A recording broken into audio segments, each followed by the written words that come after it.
Athletes, Larry Sorensen here, and today I'm going to connect with Chad Flynn, find out what makes him an Athlete that's not done yet.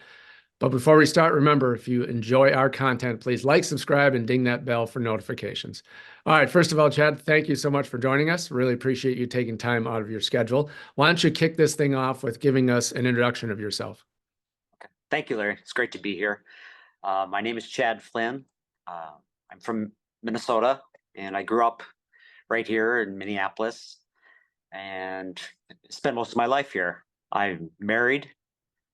I have one child who's a freshman in college at the University of Montana, who's playing soccer out there. I work for a health insurance company right here locally. Why don't you tell us a little bit about your fitness background, and did anybody or anything inspire you along the way during that journey? That's a great question. And that person has inspired me for over 30 years now.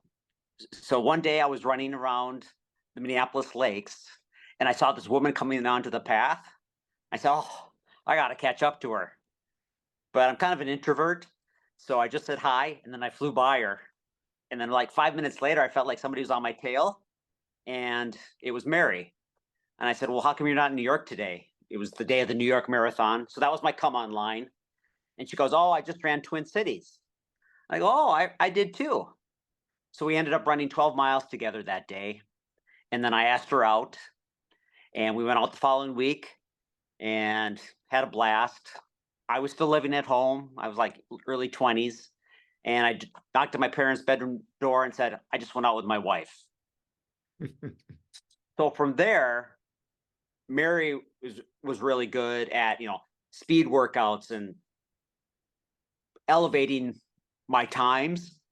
She's just been kind of a main factor of that in my life. Mhm. I guess my main sport was tennis, was my high school sport. I was all conference, but I didn't play college tennis. Have you had any physical problems or issues along the way during your fitness journey? So I was doing a workout class with my wife and daughter. My daughter was home for Christmas, and the instructor said, "Oh, let's do some bridging." And I really don't do many classes. And so she says, "Okay, we're going to put a weight, down by your abdomen." Well, I did that. And as soon as I did, I felt like, oh, and I ended up having a hernia. Mhm. So this last year, I basically played the entire season with a hernia issue. Mhm. And this last December, I finally got it. I had surgery, and now I feel back to 100%. Tell us a little bit about how you got into this pickleball journey of yours and where you're at today and some of the achievements that you've managed to acquire. So I started in COVID. Um, I couldn't play tennis. The lifetimes were all closed down, so we could just play outside. So I went down to the local courts, and there's these 70-year-olds playing. I said, "Do you mind if I play?" And I had never really played before. And they said, "Oh, sure, come on in." And just started playing and started going every day and just having a blast. So from there, I started thinking, well, why don't I try a tournament? Did well in like a 4 or 5 level tournament, kind of, just a little above kind of the average player. And I won that. So then I was online looking at like senior pro events and watching like on YouTube, watching players play. And I go to my wife, "Mary, I think I could do this." So one day we got into the car, drove down to Cincinnati, and I played in a tournament down there and played senior pro. And I ended up getting fourth, and I felt good about that. And during that season, I played more and more. I think I ended up with like maybe 7 medals. Mhm. And this was all singles. And then from there, I started playing a little doubles. And from a buddy of mine developed this league called National Pickleball League. They call it the NPL. Mhm. And they do a draft.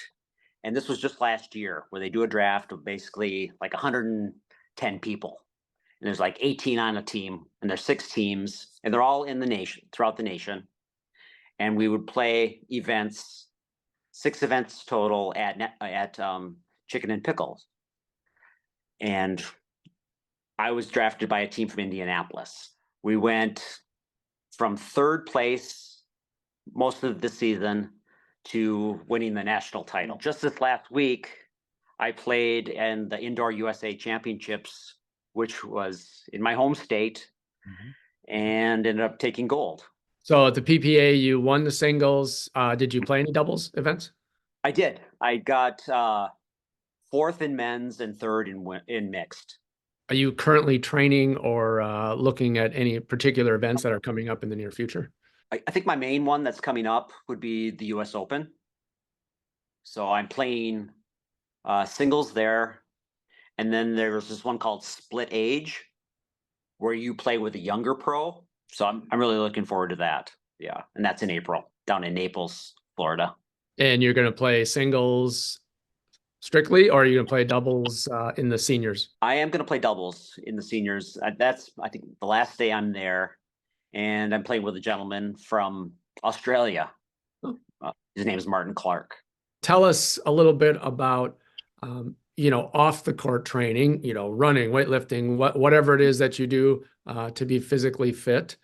And then also run us through what you do specifically for, a court practice, for instance, what kind of drilling and things like that you do to get to your level that some of our other seniors who are interested might want to look at doing themselves to get better.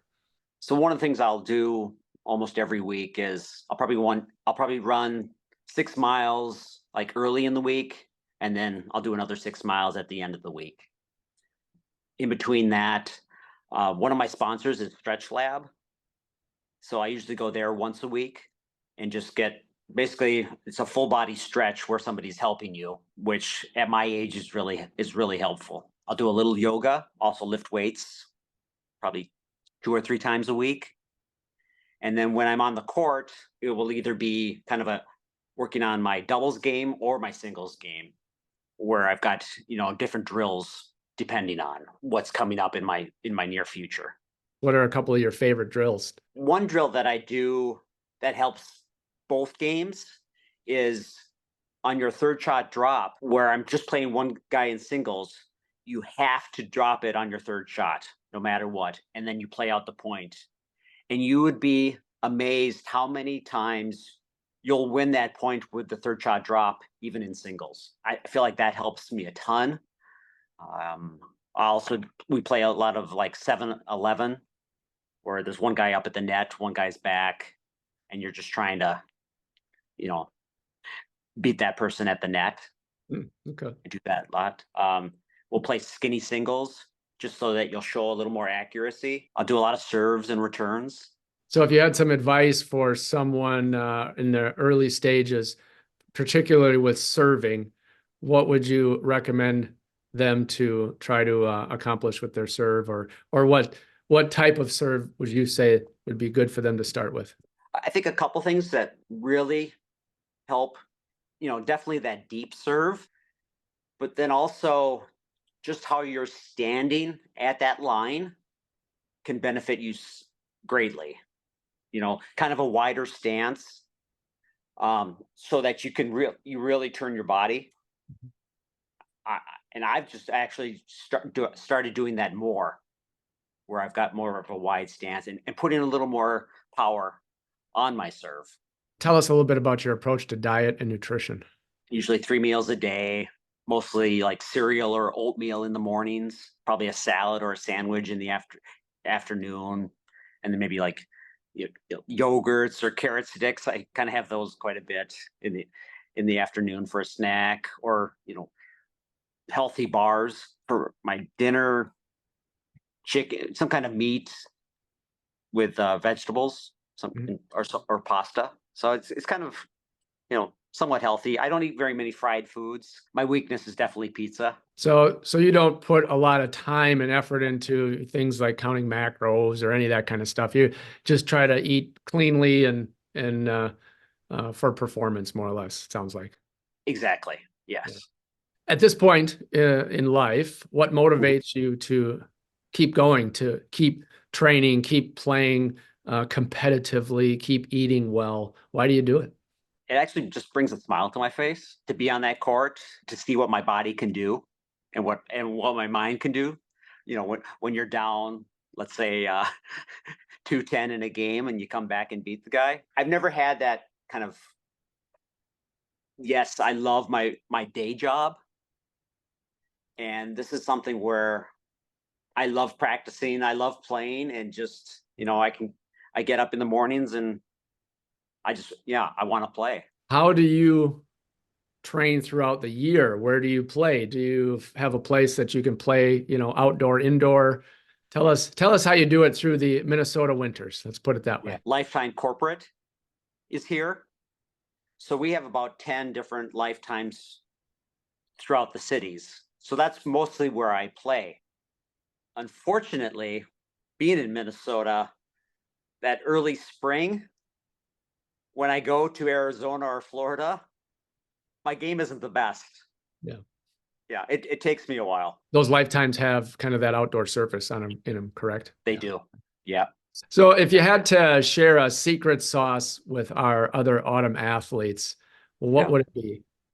For me, it's playing against those 20-year-olds. Because that's what I do. And, they're getting everything back. And so that point is lasting a lot longer than if I was playing somebody my age. Yeah.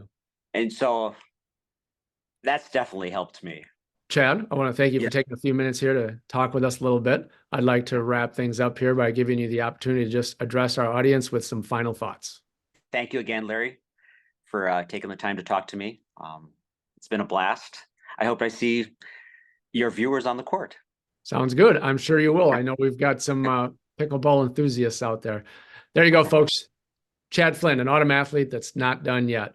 Remember, keep moving, keep setting your goals, and train hard to achieve them. Thanks so much for watching, and we'll catch you next time.